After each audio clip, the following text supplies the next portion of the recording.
Between 1973 and 1993, the European Communities saw the first enlargement of the communities and increasing integration under the Delors Commission, leading to the creation of the European Union in 1993. On 1 January 1973, Denmark, Ireland, and the United Kingdom became the first countries to join the communities. The newly enlarged Ortoli Commission took office under François-Xavier Ortoli on 5 January. The first commission to be led by a member from the new states was the Jenkins Commission, of the UK's Roy Jenkins, who held office between 1977 and 1981. Following on was the Thorn Commission, which oversaw the completion of the Customs Union, and then 1985 saw the first Delors Commission.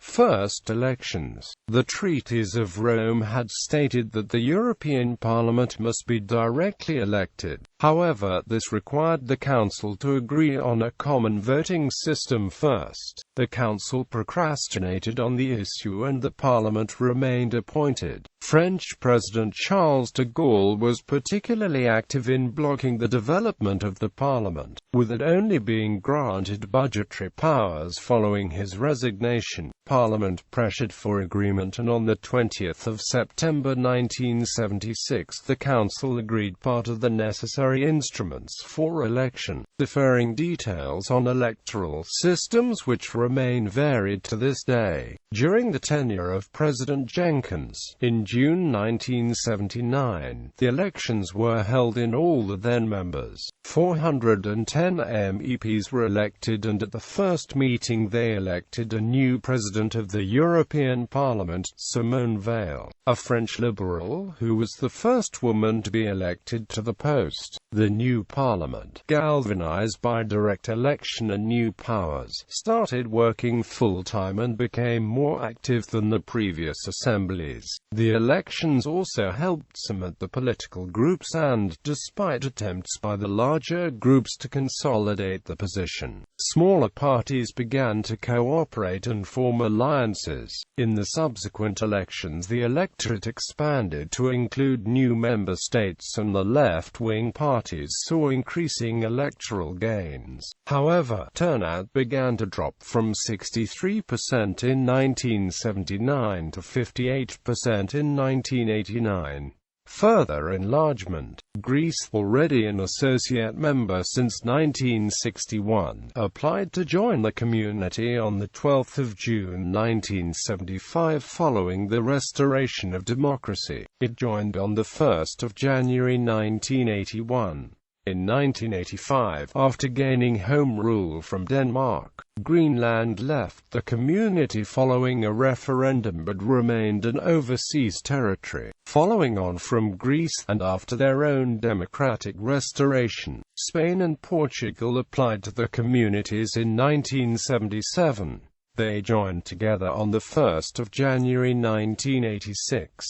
In 1987, Turkey formally applies to join the community and begins the longest application process for any country. Copenhagen criteria. Following the fall of the Iron Curtain, the door to enlargement to the former Eastern Bloc was opened. In response, leaders gathered in Copenhagen on the 22nd of June 1993 to define entry conditions for candidate states. These criteria were later included in the Maastricht Treaty.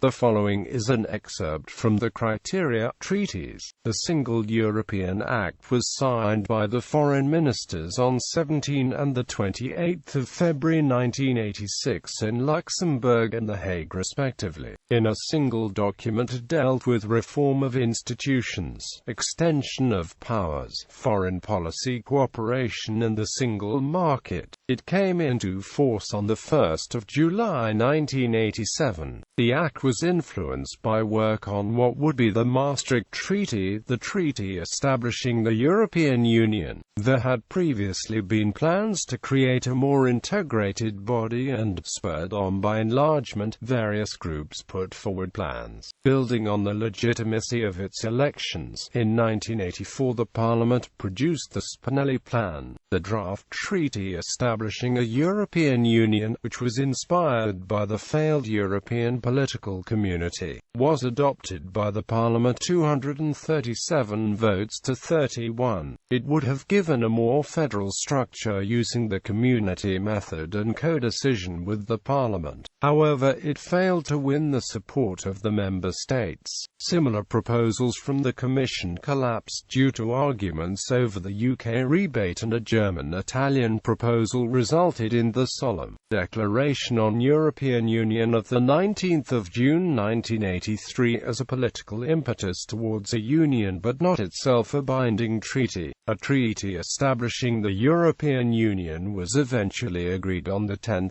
December 1991 and signed on 7 February of the following year. Denmark lost a referendum on ratification but succeeded in a second attempt after securing 4 opt-outs. The treaty came into force on 1 November 1993.